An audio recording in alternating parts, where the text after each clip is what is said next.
જય માતાજી, હર હર મહાદેવ।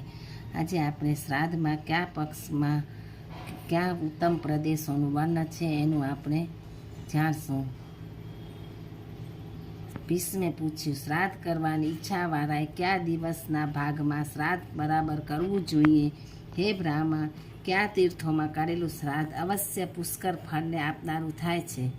પુલસ્ત્યે કહ્યું, પુષ્કર નામનું જે તીર્થ ક્ષેત્ર છે તે પણ શ્રાદ્ધ માટે અતિશય શ્રેષ્ઠ છે। એ પુષ્કર ક્ષેત્ર બધાય મુખ્ય બ્રહ્માદિને જાણે કે મનોરથ હોય એમ રહેલું છે।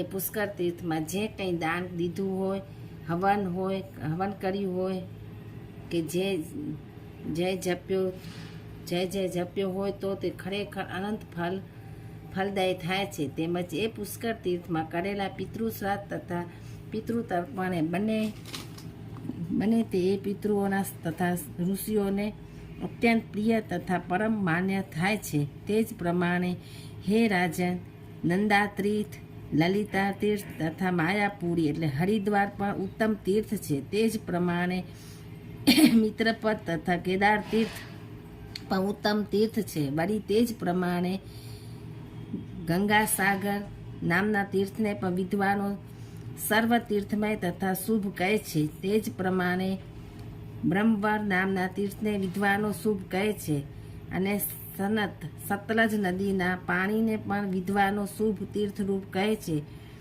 વળી નૈમિષ્ય નામનું જે તીર્થ છે તે પુણ્ય ફર તીર્થોમાં ફરને આપનાર છે। વળી જ્યાં ગોમતી નદી પર સનાતન ગંગા પ્રાગટ્ય થાય છે તે પણ સર્વ તીર્થોનું ફળ આપનાર હોય ઉત્તમ છે।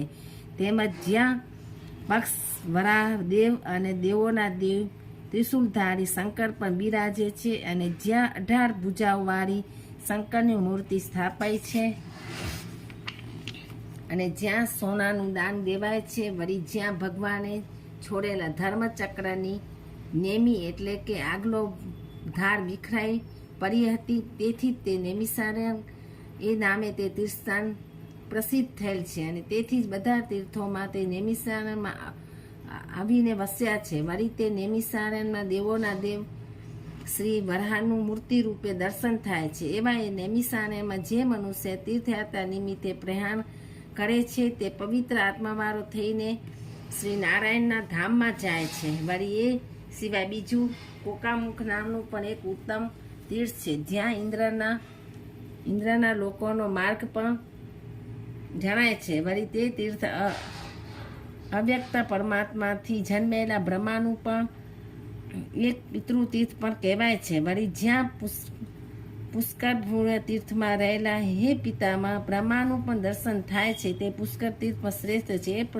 બ્રહ્માનું દર્શન હોય ને મોક્ષરૂપી ફળને પણ આપનાર ગણાય છે। વળી એક કૃત નામનું મહાપુણ્યદાય અને અત્યંત પવિત્ર તીર્થ છે, જ્યાં નારસિંહ રૂપે જનાર્દનના શ્રી વિષ્ણુ ભગવાન પોતે જ બિરાજે છે। વળી ઈસરુમતી નામની જે એક નદી છે તે પણ શુભકારક હોઈને પિતૃઓનું તીર્થ ગણાય છે અને જ્યાં ગંગા તથા યમુનાનો સંગમ થાય છે તે પ્રયાગ તીર્થમાં પણ શ્રાદ્ધ કરવાથી પિતૃઓનું કાયમ સંતુષ્ટ રહે છે। વળી જે કુરુક્ષેત્ર છે તે પણ મહાપુણ્યદાયી અને અત્યંત પવિત્ર તીર્થ છે, જ્યાં પિતૃલોકનો માર્ગ પણ જણાય છે અને તે પણ પિતૃતીર્થ હોઈને આજે પણ સર્વ કામનાઓ કે ઈચ્છા વિષય ભોગો રૂપ ફળને આપનાર ગણાય છે। વળી તે રાજા નીલકંઠ નામનું જ એક પિતૃતીર્થ છે, તે પણ પ્રખ્યાત છે। એવા ભદ્રસર તથા માનસ સરોવર આ નામના 2 તીર્થો પણ પુણ્યદાયક તથા પવિત્ર તરીકે પ્રખ્યાત છે। વળી તે જ પ્રમાણે એનું મંદાકિની, ગંગા, અછોદા, વિપક્ષા, વ્યાસ નદી, સરસ્વતી, સર્વમિત્રપદ તથા વૈદ્યનાથ નામનું તીર્થ પણ મોટું ફળ આપનાર ગણાય છે। વળી તે જ પ્રમાણે પુણ્યકારક અને પવિત્ર શિપ્રા નદી, કાલંજર પર્વત, તીર્થાદિભેદ, હસેભેદ, ગર્ભભેદ, મહાલય, ભદ્રેશ્વર, વિષ્ણુપદ તથા નર્મદા દ્વારા એ તીર્થો પણ મુખ્ય હોઈને કયા તીર્થમાં પિંડદાન કરવાથી જે ફળ મળે છે તે જ ફળને આપનારા હોઈને તે પણ ગંગા તીર્થ જેવા જ છે એમ મહર્ષિઓ કહે છે। એ ઉપર કરેલા પિતૃતીર્થ કંઠા સ્મરણ કરવાથી પણ લોકોના સર્વ પાપોને હરનારા છે. કંઠસ્થ સ્નાન કરવાથી સર્વ લોકોને સર્વ પાપોને હરનારા છે. તો તે તીર્થોમાં જે પિતૃને ઉદ્દેશીને શ્રાદ્ધ પ્રદાન કરે છે તેમને એ તીર્થો સર્વ પાપોને હરનારા થાય. એમાં શું કહેવાનું હોય? વળી ઓમકાર નામ એક પિતૃ તીર્થ છે અને કાવેરી નદીનું તથા કપિલા નદીનું જળ પણ તીર્થ રૂપે જ છે. તેમજ ચંદ્રવેગા નદીમાં જેનો સંગમ થાય છે તે પણ એક પિતૃ તીર્થ છે. તેમજ અમરકંટક નામે જે એક તીર્થ છે તે કુરુક્ષેત્રથી વેગળું છે. તેમાં સ્નાન આદિ અવશ્ય થવું જ જોઈએ. તેમજ નર્મદા તટે શુકલ તીર્થે નામે પણ એક તીર્થ છે, તે પણ પ્રખ્યાત છે. તે સિવાય બીજું એક સોમેશ્વર નામનું તીર્થ છે, તે પણ શ્રેષ્ઠ હોઈને સર્વ રોગોને દૂર કરનાર છે અને ત્યાં સ્નાન આદિ કર્મોનું પુણ્ય કર્મ બીજા તીર્થો કરતાં પણ કરોડ ગણું અધિક ફળ આપે છે. એ તીર્થમાં શ્રાદ્ધ દાન હોય તથા એ તીર્થની સમીપે સ્વાધ્યાય કરવાથી પણ કરોડ ગણો અધિક ફળ પ્રાપ્ત થાય છે. વળી દેવોના દેવ ત્રિશુળધારી શિવનું કાયાવરો નામ એક તીર્થ છે, જ્યાં એક બ્રાહ્મણના શુભ ઘરમાં શિવનો અવતાર પ્રકાશી રહ્યો હતો. તેથી જે ઘણું મોટું પુણ્યકારક અને પવિત્ર તીર્થ બન્યું છે. તેમજ ચર્મવતી, ચંબલ નદી, શુભ તાપી, બુલોક્ષણી નદી, તે પણ પયોણીનો સંગમ, માસધી, ચણવ્યા, નાગતીર્થ, પ્રવર્તિની તથા મા વેણા નદી પણ પુણ્યકારક તથા પવિત્ર છે. તેમજ માનસાલ તીર્થ, ગોમતી, વરુણા નદી, શ્રેષ્ઠ હોતાસન તીર્થ, ભૈરવ ભર્ગુ તીર્થ, સર્વોત્તમ ગૌરી તીર્થ, વૈનાયક નામનું તીર્થ તથા વનેશ્વર નામનું સર્વોત્તમ તીર્થ પણ પાપને દૂર કરવામાં શ્રેષ્ઠ છે. તેમજ વેત્રવતી નામની પવિત્ર નદી, મહારુદ્ર, મહાલિંગ, દક્ષરાણી નામની મહાનદી, શત્રુદા, સતવિહવા નદી તથા પિતૃપદ નામનું નાગર પણ શ્રેષ્ઠ તીર્થ છે. પિતૃપદ નામનું નગર પણ એક શ્રેષ્ઠ તીર્થ છે. તેમજ અંગારવાહિકા નામની નદી અને સોણ તથા વર્ધેર એ બે નદી, કાલિકા નામની પુણ્યકારી અને પવિત્ર નદી તથા પિતરા નામની નદી પણ શુભ તીર્થ છે. એમ ઉપર જણાવેલા એ પિતૃ તીર્થો સ્નાન માટે તથા દાન માટે પણ વખણાય છે. તેમજ જે તીર્થોમાં પિતૃઓને ઉદ્દેશીને કરવામાં આવતું શ્રાદ્ધ કર્મ અનંત ગણું ફળ આપે છે. વળી સતાવારા નદી, જવા નદી, સત્તર નદી, દ્વારકા કૃષ્ણ તીર્થ, ઉત્તર તરફ વહેતી સરસ્વતી નદી, માલવતી નદી નામની નદી, ગિરી કણિકા નદી, તેમજ દક્ષિણ સમુદ્ર પાસે રહેલું ધ્રુતપાપ નામનું તીર્થ, ગોકર્ણ તથા રાજકર્ણ તીર્થ, શુભ એવી ચંદ્ર નદી, શ્રીશૈલ પર્વત, શાક તીર્થ, તે પછીનું નારસિંહ નામનું તીર્થ, મહેન્દ્ર તીર્થ તથા પવિત્ર પુણ્ય નામની મહાનદી. એ તીર્થોમાં પુણ્ય જે શ્રાદ્ધ કર્મ કર્યું હોય તે પણ અનંત ફળને આપનાર કહ્યું છે. એ પ્રમાણે જે તીર્થો ઉપર કયા છે તે પુણ્યદાયી તથા પવિત્ર હોય, દર્શનથી પણ ખરેખર પાપો દૂર થયા કરનારા છે. તેમજ તુંગભદ્રા તથા ચક્રરથી એ નામની બે નદીઓ પણ દર્શનાર્થ માટે તરત જ પાપને હરનાર છે. વળી ભીમેશ્વર તીર્થ, કૃષ્ણવેગા નદી, કાવેરી, અંજના નદી તથા ગોદાવરી નદી પત્રને સંધ્યાકાળે પૂર્ણ ઉત્તમ તીર્થ છે. એ સિવાયનું ત્રંબકેશ્વર તીર્થ પણ સર્વ તીર્થોમાં નમસ્કાર કરાયેલ છે. જે ત્રંબક્યા તીર્થમાં ભીમ નામના તથા 3 નેત્રોને ધારણ કરનાર ભગવાન શંકર પોતે જ રહ્યા છે. એ કારણે તે પણ સર્વ તીર્થોમાં જે શ્રાદ્ધનું કર્યું હોય તે દાન દીધું હોય તો તે કરોડ ગણું ફળ આપનાર થાય છે. અને હે રાજા, ઉપર કહેલા તે સર્વ તીર્થોનું સ્મરણ કરવાથી પણ સેંકડો પ્રકારના પાપો જતા રહે છે. વળી શ્રીપર્ણા નામની જે નદી છે તે પણ પુણ્યકારી તથા પવિત્ર છે. તે જ પ્રમાણે વ્યાસ તીર્થ એ પણ સર્વોત્તમ છે. તેમજ મત્સ્ય નદી, સકા તથા શિવધાર એ પણ ઉત્તમ તીર્થ છે. અને ભવતીર્થ પણ વધુ પ્રખ્યાત છે. વળી એ પુણ્ય તીર્થ હોય સનાતન છે. તેમજ શ્રી રામેશ્વર તીર્થ પણ પુણ્યકારી તથા પવિત્ર છે. અને વેનાપુર તથા અલીપુર પણ તેવું જ પવિત્ર તીર્થ છે. તેમ જે અંગારકા, આત્મદર્શન તથા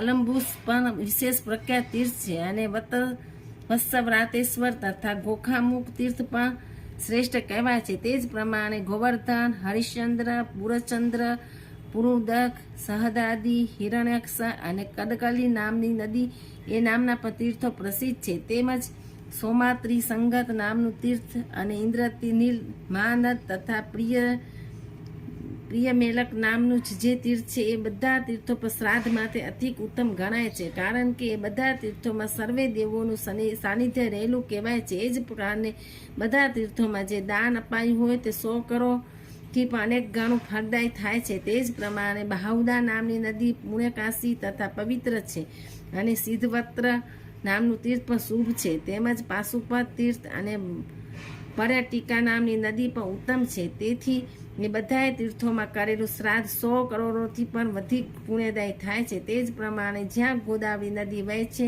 તે પંચતીર્થ પણ ઉત્તમ ગણાય છે. ત્યાં વહેતી એ ગોદાવરી નદી 1000 શિવલિંગોથી યુક્ત હોઈને ડાબી જમણી 2 બાજુ પાણીને વયા કરે છે. વળી જમગ્નિના પુત્ર પરશુરામનું મોદાયત નામનું જે તીર્થ છે તે પણ ઉત્તમ છે, જ્યાં પ્રતીકના ભયથી ગોદાવરી નદી સિદ્ધ થઈ હતી. તે તીર્થ હવ્ય કે દેવોના ઉદ્દેશ્યથી હોમતા હોમ દ્રવ્યો તથા દ્રવ્ય પિતૃઓને ઉદ્દેશ્ય અપાતા દ્રવ્યો અર્પવા માટેનું ખાસ તીર્થ છે. એનો અપ્સરાઓના સમુદાયોથી સારી રીતે યુક્ત રહે છે. તેમજ એ તીર્થમાં કરેલું શ્રાદ્ધ અગ્નિકાર્ય, હવન, હોમ તથા દાન કર્મ કરોડો ઘણું ફલદાયી થાય છે. તે જ પ્રમાણે સહસ્ત્રલિંગ તથા રાઘવેશ્વર નામના તીર્થો પણ ઉત્તમ છે. અને ઇન્દ્રકાલા નામની જે નદી છે તે પણ પુણ્યકારી તથા પવિત્ર તરીકે પ્રસિદ્ધ છે, કેમ કે તે નદી પર પૂર્વ ઇન્દ્ર પોતે બ્રહ્મહત્યાનું પાપ દૂર કરવા ગયો હતો. વળી તે ઇન્દ્રે પોતાના મિત્ર નામુચી દૈત્યનો વધ કર્યો. પછી તે નદી પર તપ કરીને સ્વર્ગને મેળવ્યું હતું. તેથી એ નદી પર મનુષ્યોએ જે શ્રાદ્ધ કર્યું હોય તે અનંત ફળને આપનાર થાય છે. વળી પુષ્કર નામ જે તીર્થ છે તેવું શાલિગ્રામ નામનું પણ એક પ્રસિદ્ધ તીર્થ છે. તેમાં સોનપર્ત તીર્થ પણ વિખ્યાત છે, જ્યાં વિશ્વાસર અગ્નિદેવનો વસવાટ રહે છે. તે જ પ્રમાણે સારસ્વત તીર્થ તથા સ્વામી તીર્થ પણ ઉત્તમ ગણાય છે. અને મલંગદંગા, કૌશિકી તથા ચંદ્રકા નામની નદીઓ પણ પુણ્યકારી તથા પવિત્ર છે. તેમજ વિદર્ભા, વેઘા તથા પયોજની નદી પૂર્વ તરફ મુખવાળી હોઈને શ્રેષ્ઠ ગણાય છે. અને કાવેરી નદી, ઉત્તર ગંગા નદી તથા જાલંધર પર્વત પર ઉત્તમ તીર્થ છે. તેથી એ બધાને શ્રાદ્ધ માટેના શ્રેષ્ઠ તીર્થો હોવાથી તે તીર્થો પર કરેલું શ્રાદ્ધ અનંત ગણું બને છે. તેમજ લોહદંડ નામનું તીર્થ અને તે જ પ્રમાણે ચિત્રકૂટ પર્વત પર ઉત્તમ તીર્થ છે. વળી સર્વ સ્થળે ગંગા નદીનું જે શુભ તટ હોય છે તે તો એક દિવ્ય તીર્થ ગણાય છે. આ તો હર કોઈ નદીનો શુભ કિનારો પણ એક દિવ્ય તીર્થ જ મનાય છે. તેમજ કૃષ્ણ જાંબુક નામનું તીર્થ અને ઉર્વશી પુલી તીર્થ પણ દિવ્ય તીર્થ મનાય છે. વળી સંસાર મોચન નામે તીર્થ અને તે જ પ્રમાણે ઋણ મોચન નામનું જે તીર્થ છે તે સર્વ તીર્થોમાં શ્રેષ્ઠ છે. જે શ્રાદ્ધક્રમ કરી હોય તે અનંતપણાને પામે છે. તેમજ અટવાસ તીર્થ, ગીતેશ્વર તીર્થ તથા વશિષ્ઠ નામનું તીર્થ અને તે પછીનું ભારત નામનું તીર્થ પણ વિખ્યાત છે. તે સિવાય બ્રહ્માવર્ત, કુશાવર્ત અને હંસ તીર્થ પણ પ્રખ્યાત છે. અને પિંડરાક તીર્થ તથા શંખેદ્વાર તીર્થ પણ એ જ પ્રમાણે વિખ્યાત છે. વળી માંડેશ્વર, બિલવક્ર તેમજ બદરો નામનું તીર્થ પણ સર્વ તીર્થોમાં ઈશ્વરોનું પણ ઈશ્વર છે. વળી વસુંધાર તેમજ રામતીર્થ નામનું જે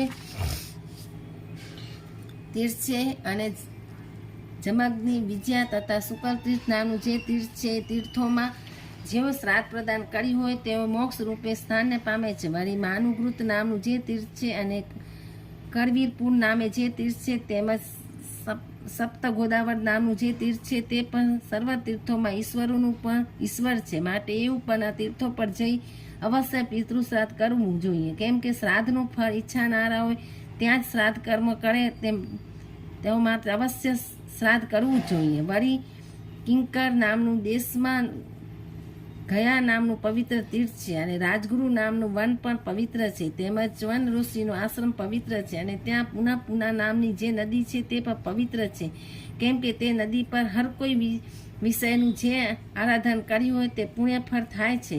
તે જ કારણે એ નદી પુના કહેવાય છે. એ નદી પણ ખુદ બ્રહ્માએ ગાયેલી ગાથાગ્રુપ આ શ્લોક સર્વ લોકના મુખે બોલાય કરે, જેમ કે ષષ્ઠવાવદક પુત્રાયમ જોગતી ગયા વજેત કાંડરે સ્વમેન નિલેવા કૃષ્મ મૃતક મુજેત.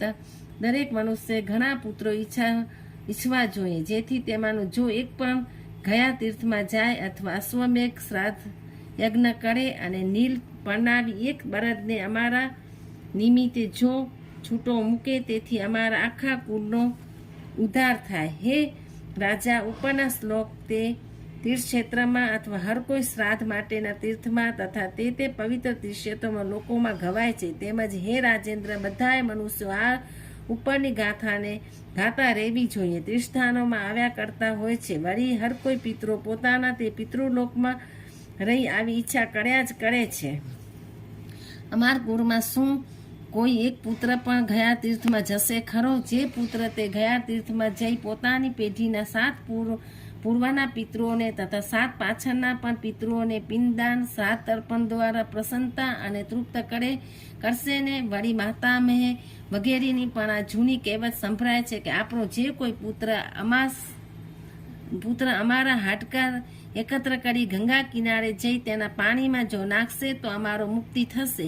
વળી કોઈ અમારો પુત્ર 7 કે 8 તલની સાથે હર કોઈ તીર્થ જળની અમને અંજલિ અવશ્ય આપશે, અથવા જે 3 અરણ્યો, પહેલું પુષ્કરારણ્ય, તે પછી નૈમિષારણ્ય અને ત્રીજા ધર્મારણ્યમાં જઈ ભક્તિથી અમને ઉદ્દેશીને શ્રાદ્ધ જો કરશે તો અમારી મુક્તિ થશે. વળી ગયા તીર્થમાં અથવા ધર્મપૂર્ણ તીર્થમાં તથા બ્રહ્માના સરોવર પર અને ગયા તીર્થમાં રહેલા વડની સમીપે જઈ પિતૃઓને ઉદ્દેશી જે કંઈ દાન દીધું હોય તે અક્ષય થઈ જાય છે. વળી જે મનુષ્ય પોતાને ઘેર નિવાપ એટલે કે પિતૃશ્રાદ્ધ કરી ગયા તીર્થમાં શ્રાદ્ધ કરવા તે ગયાના માર્ગે જ્યારે જવા માંડે છે ત્યારે તે મનુષ્ય પોતાના પિતૃઓને ભલે નરકમાં ગયા હોય તેઓ પણ તરત સ્વર્ગમાં લઈ જવા માંડે છે.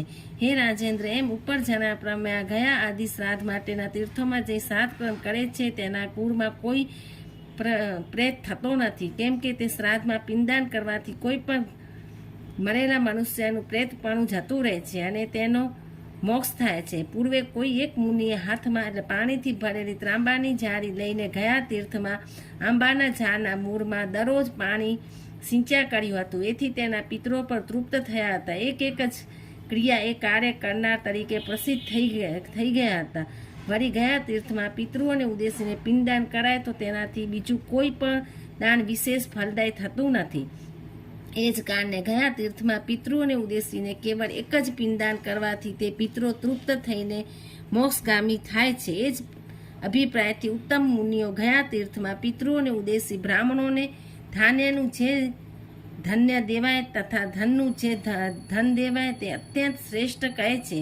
એમ એકંદરે ગયામાં આવેલ હર કોઈ તીર્થોમાં લોકોએ પિતૃઓને ઉદ્દેશીને જે કોઈ દાન દીધું હોય તેને ઉત્તમ મુનિઓ ધર્મના સર્વોત્તમ કારણરૂપ કહે છે. જે લોકો માનસ સરોવરથી દક્ષિણા તથા ઉત્તરની વચ્ચે વહેતી મહાચલા નામની મહાનદી પર જઈને તે નદીનું સર્વ પ્રકારે ઉત્તમ રુચિથી દર્શન કરે છે અને પછી ત્યાં રહેલા ઉત્તમ બ્રાહ્મણોને જેઓ પ્રણામ કરે છે તેઓને પોતાના જન્મનું ફળ મેળવી લીધું છે એમ જાણવું એટલું જ નહીં, પણ તે આ નદીનું દર્શન કરી હર કોઈ મનુષ્ય જે વસ્તુને ઈચ્છે છે તેને અવશ્ય પ્રાપ્ત કરે છે. આ ઉપરના ભાગમાં જે ટૂંકમાં તીર્થોનું કથન મેં કરેલ છે તે ઉદ્દેશ રૂપે કેવળ દ્રષ્ટાંત તરીકે કહેલ છે. બાકી તો સમગ્ર તીર્થોનું વિસ્તારથી વર્ણન કરવા ખુદ બૃહસ્પતિ પણ સમર્થ નથી, તો મનુષ્ય તો ક્યાંથી સમર્થ હોય?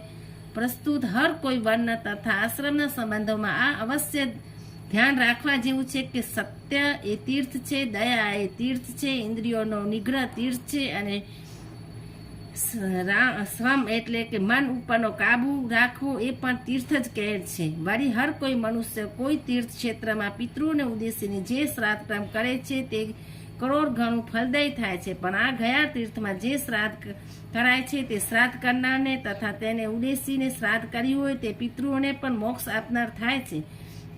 એ કારણે તે હર કોઈ પ્રયત્ન કરીને પણ કોઈ પણ તીર્થમાં શ્રાદ્ધ કર્મ કરવું જોઈએ અને તે શ્રાદ્ધનો સમય પણ પ્રાતઃકાળ જ સમજવો જોઈએ, કેમ કે સવારના પહેલા જે 3 મુહૂર્તો એટલે કે લગભગ છે ઘડાનો સમય 2:15 કલાક અને 9 મિનિટ સંગવ નામનો શ્રાદ્ધગાર કહેવાય છે. તે પછીનો લગભગ 6 ઘડીનો સમય મધ્યાહનકાળ અને તે પછીનો લગભગ 6 ઘડી જેટલો સમય સાયંકાળ ગણાય છે. તેથી છેલ્લા સાંજના સમય પિતૃઓને ઉદ્દેશીને શ્રાદ્ધ કર્મ કદી પણ ન જ કરવું જોઈએ, કેમ કે એ રાક્ષસીકાર હોય, સર્વ કર્મોમાં તે નિર્દોષ છે. પ્રસ્તુત દિવસના મુહૂર્તો 15 છે, તેમાં આહામા મુહૂર્તને કૃતજ્ઞ નામે કહેલ છે. દિવસનો મધ્યાહનકાળ થઈ ગયા પછી હંમેશા સૂર્ય મંદ થઈ જાય છે, તે કારણે બપોર પછીના સમયે કોઈ પણ પિતૃશ્રાદ્ધ શરૂ કરવાથી અનંત ફળ મળે છે. ઉપર દર્શાવેલ કૃતજ્ઞ શબ્દના ઘણા અર્થો થાય છે. ખડજ, તરવારનું મ્યાન, નેપાળી કામર, સોનું, દર્ભો, તલ, ગાયો અને 8મો દીકરો ભાણેજ. આટલાને ઉત્તમ કહેવાય છે, કારણ કે પાપ કૃત સીમ્યતા સ્વપદ તત્વાપ્રકરણી અર્થાત પાપમ તત પાપનેતિ ઇત્ય કૃતજ્ઞ કૃતન્ય નિંદતી. એવું જે પાપ તેનો જે સંતાપ થાય છે તેને જેવું તપાવે છે, તે કારણે આ ઉપર કહેલા 8 પદાર્થો કૃતપ નામે પ્રખ્યાત થાય છે. એકંદરે કૃતપ નામના દિવસમાં 8મા મુહૂર્તો પછીના 5 મુહૂર્તો શ્રાદ્ધ માટે ઉત્તમ સમય ગણે છે. વળી કારાતલ તથા દર્ભો શ્રી વિષ્ણુના શરીરમાંથી ઉત્પન્ન થયેલ છે, તેથી શ્રાદ્ધમાં કારાતલ તથા દર્ભો અવશ્ય હોવા જ જોઈએ. અને ઉપર જણાવેલ શ્રાદ્ધનો જે કાળ હોય તે પણ શ્રાદ્ધના લક્ષણ રૂપે તેમજ વિદ્વાનો કહેલ છે. આમ સમજીને હર કોઈ તીર્થવાસીઓ ઉપર જણાવેલ શ્રાદ્ધના કાળે હર કોઈ તીર્થજળના કિનારે ઊભા રહી હાથમાં દર્ભ રાખી તલ તથા જળથી મિશ્ર એવી અંજલિ પિતૃઓને તર્પણ નિમિત્તે અર્પણ કરવી જોઈએ. પણ જે માણસ ઘરમાં દર્ભોથી યુક્ત એક હાથે પિતૃ તર્પણ કરે છે, એ શ્રાદ્ધ તર્પણ પણ પિતૃઓને અવશ્ય પહોંચે જ છે, કેમ કે શ્રાદ્ધ તર્પણ પણ પુણ્યકારક, આયુષને હિતકારી તથા સર્વ પાપો નાશ કરનાર છે. ઉપર જણાવેલ તીર્થોમાં પણ શ્રાદ્ધ કરવાનું બ્રહ્માએ જ કહેલ છે, માટે તે ઉપયુક્ત તીર્થસ્થાનને જે મનુષ્ય શ્રદ્ધાથી સાંભળે છે અથવા તે તીર્થસ્થાનના જે પાઠ પણ કરે છે, તે મનુષ્ય ધન ધાન્યથી સમૃદ્ધિવાળો થાય છે. હર કોઈ તીર્થમાં નિવાસ કરનારો ઉપર કહેલા તીર્થસ્થાનના શ્રાદ્ધના સમયે અવશ્ય લોકોને કંઈ સંભળાવવું જોઈએ, કેમ કે સર્વ પાપોના